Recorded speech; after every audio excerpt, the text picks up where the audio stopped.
Isa rin talaga to sa gusto ko nga makita kung ano nga ba ang magiging itsura. So ayun na mga Mars, another day, another gastos na naman tayo.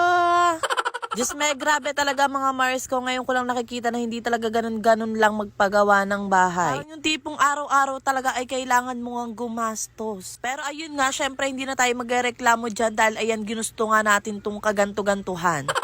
So bali ngayong araw nga mga Mars ko, magpapalitada na nga pala sila dito ng pader at ayan, gagawa na nga rin pala sila neto nga pamorma naman para nga sa mga poste. Kaya naman kanina nga mga Mars ko, si Jowa nga ay pumunta muna ng hardware para nga bumili netong plywood pati na nga rin ng ilang kahoy. At eto na nga yung sinasabi ko mga Mars ko, yung gusto ko nga makita kung ano nga ba ang magiging itsura. Dahil ayun nga mga Mars ko, pati nga po pala ang CR namin ay aayusin at ililipat nga po dito sa likod bahay namin. So naging tambakan na lang to mga Mars ko, isipin nyo, simula 2010 hindi nga po ito nagagawa. So talaga naging tambakan na nga lang dito at balilikod lang din pala ito ng pinaka-CR namin. So kitang-kita nyo naman mga Mars ko, sobrang dami na rin talagang nakatambak dyan, sobrang daming kalat. Pero ayan, tinanggal na nga nila yung mga nakatambak dito at unti-unti na nilang nililinis dahil after nga dito sa aming laundry area. Wow!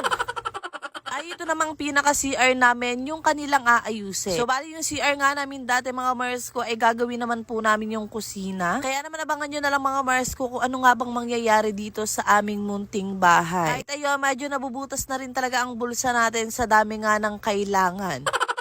At sa mga nagtatanong nga pala mga Mars ko, kung kasama nga ba ang aming munting tindahan sa nire-renovate, ay hindi po. Dahil yung aming munting tindahan mga Mars ko ay doon pa yan sa unahan at ito nga pong inaayos ay dito na nga po yan sa likod. Basta alam ko naman mga Mars ko na hindi nyo magagets kasi hindi naman kayo taga dito. Pero yun, thank you so much sa lahat ng nag-aabang at nanonood netong ating pa-home renovation. Wow! Na parang usap-usapan na itong lugar nga namin ay madidemolish na. O diba? Hindi pa man nabubuo itong munti naming bahay, mukhang tatanggalin na agad.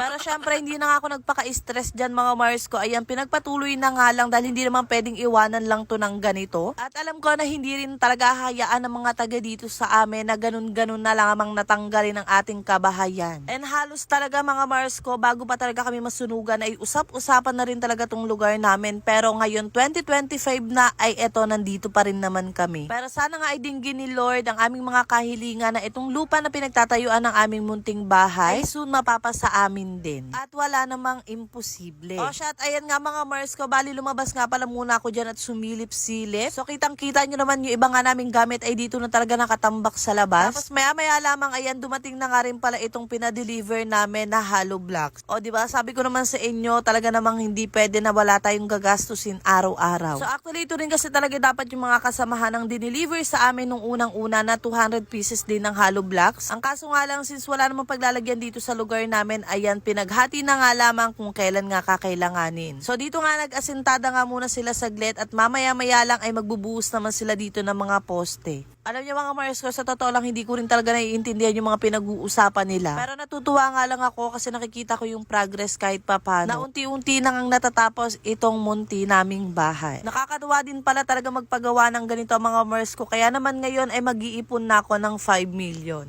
Hala, pero ayun, naalala ko nga hindi pala ako anak ng contractor kaya naman hindi agad-agad ang 5 billion. Pero syempre mga Mars, kapag tatrabahuhan natin yan para naman makaipon tayo kahit hindi 5 million. O siya mga Mars ko, ang dami ko na namang sinasabi, hanggang dito na lang muna. Yun lang. Bye-bye.